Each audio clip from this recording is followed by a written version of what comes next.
La croix conduit à l'esprit, et l'esprit nous ramène à la croix. C'est uniquement par la mort de Christ que l'âme peut recevoir l'esprit, et c'est seulement par le Saint-Esprit ainsi reçu que le croyant peut s'unir de façon vivante à la mort de Christ. Alors, il a la pleine assurance que le Seigneur ressuscité demeure en lui. Alors vraiment, il peut dire avec toute certitude, je suis crucifié avec Christ, et Christ vit en moi. Enfin, c'est uniquement par une vie de communion toujours plus profonde avec le crucifié que nous pouvons recevoir la plénitude du Saint-Esprit. C'est d'ailleurs ce que nous enseigne l'Épître aux Galates, où l'apôtre rappelle à ceux-ci que l'œuvre du Saint-Esprit en eux fut le résultat de la prédication de la croix. Et cependant, bien qu'ils eussent évidemment reçu l'Esprit, il était manifeste qu'ils avaient besoin d'une connaissance plus approfondie du calvaire. Car s'ils avaient été crucifiés avec Christ, aussi complètement que l'était Paul, ils n'eussent pas été si rapidement tentés de retourner aux œuvres de la loi. Les Galates n'avaient pas compris que toute désobéissance à la loi, même sur un seul point, les plaçait sous le coup de la malédiction. C'est pourquoi ils s'assuraient encore en eux-mêmes. Ils avaient commencé par l'Esprit, mais n'avaient pas appris à vivre selon l'Esprit, par la foi au Fils de Dieu. Alors que c'était cette foi même qui, au commencement, avait transformé leur vie. Les exhortations de l'apôtre aux Galates sont toujours actuelles. Les enfants de Dieu ont aujourd'hui, comme autrefois, besoin de les entendre.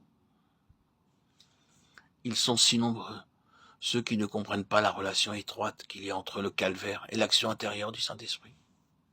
Or, c'est dans la mesure même où le racheté saisit tout ce que la mort de Christ signifie pour lui que le Saint-Esprit peut venir en lui et agir par son moyen. La croix conduit à l'Esprit. C'est à cause du sacrifice expiatoire de Christ que tout cœur consacré peut recevoir le Saint-Esprit.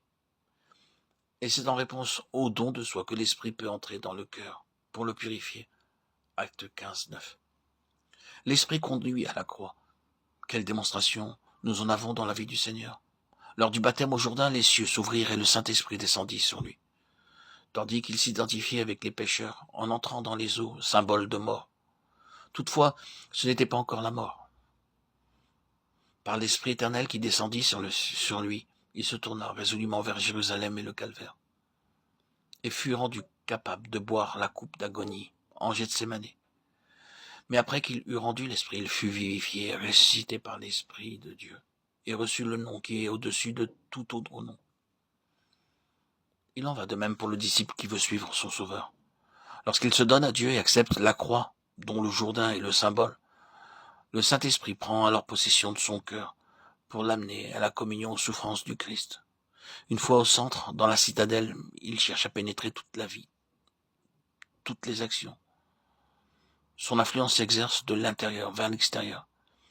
Il révèle à l'homme tout ce qui n'est pas encore selon Dieu, puis lui montre la croix comme puissance de séparation d'avec l'ancienne vie, et dispense la vie du Christ ressuscité pour l'édification de l'ère nouveau. On peut considérer que l'enfant de Dieu est rempli de l'Esprit dès qu'il le reçoit, mais il n'est rempli que selon sa capacité de réception. Celle-ci est peut-être bien peu de choses. Elle restera telle aussi longtemps que le racheté n'aura pas compris que l'Esprit conduit à la croix. Alors seulement, elle peut s'accroître, et une plus abondante effusion d'Esprit Saint lui est communiquée.